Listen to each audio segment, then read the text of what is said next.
say, I'm still not convinced. I mean, Jesus can say this, whatever. I'm not feeling that on me. I'm not feeling that pressure on me.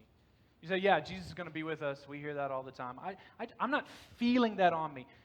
A couple more scriptures I want to press on you.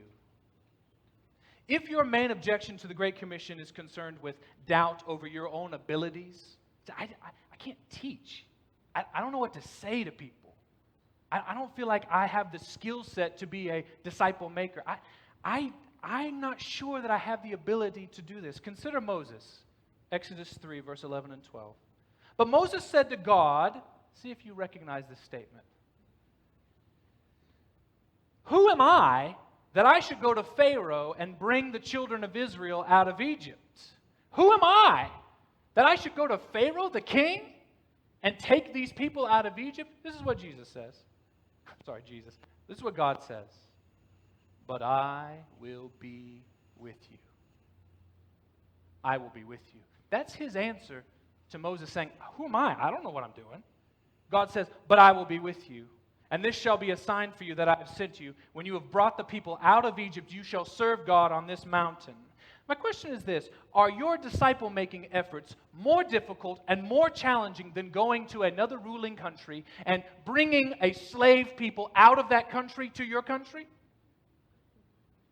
Is it? No. It's not. It's not. Why doubt your abilities when Moses doubted his and God worked through Moses? And we have more than Moses had, right? We have the Spirit inside of us. Moses didn't. Moses had the Spirit out.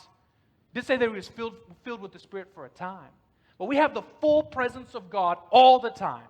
So if you doubt your abilities, then look to Moses. Okay, you say, I fear rejection. I fear failure. I understand the ability thing, Moses. Okay, Jamie. I feel rejection, fear, rejection, and failure. Consider Joshua. Joshua 1, verse 5 and verse 9. Joshua, who Moses has just died, Joshua becomes the new ruler of these people. Moses has been ruling for at least 40-some-odd years. Everyone respected him. Here's this young little whippersnapper coming in to rule these people. And God says this: no man shall be able to stand before you all the days of your life. Just as I was with Moses, so I will be with you. I will not leave you or forsaken you. Have I not commanded you? Be strong and courageous. Do not be frightened and do not be dismayed, for the Lord your God is with you wherever you go. Are your disciple-making efforts more difficult than Joshua leading a people, an entire people group, into another land, having to fight and do warfare? Are they more difficult than Joshua's? No. No. And God said, I will be with you, Joshua. He said to Moses, I will be with you. And he says to us, make disciples, I will be with you. I will be with you. Are your main objections to the Great Commission straight laziness? Laziness, disobedience, lack of desire, hard heart. I don't want to do it. Then allow the Spirit to change your heart. Isaiah 43. Listen to what God says. Fear not, for I have redeemed you. I have called you by name. You are mine. When you pass through the waters, I will be with you. And through the rivers, they shall not overwhelm you. When you walk through the fire, you shall not be burned. And the flame shall not consume you. For I am the Lord your God, the Holy One of Israel, your Savior. You are precious in my eyes and honored, and I love you. God says that even if you walk through the water, you will not be overwhelmed. Even when you walk through fire, you will not be burned. Those two images should recall things in your mind. When he says, walk through water, you won't be overwhelmed, he's bringing to mind the Exodus from Egypt. That the people of God walked through the Red Sea on their way to the Promised Land. When he talks about fire, do you remember a fire?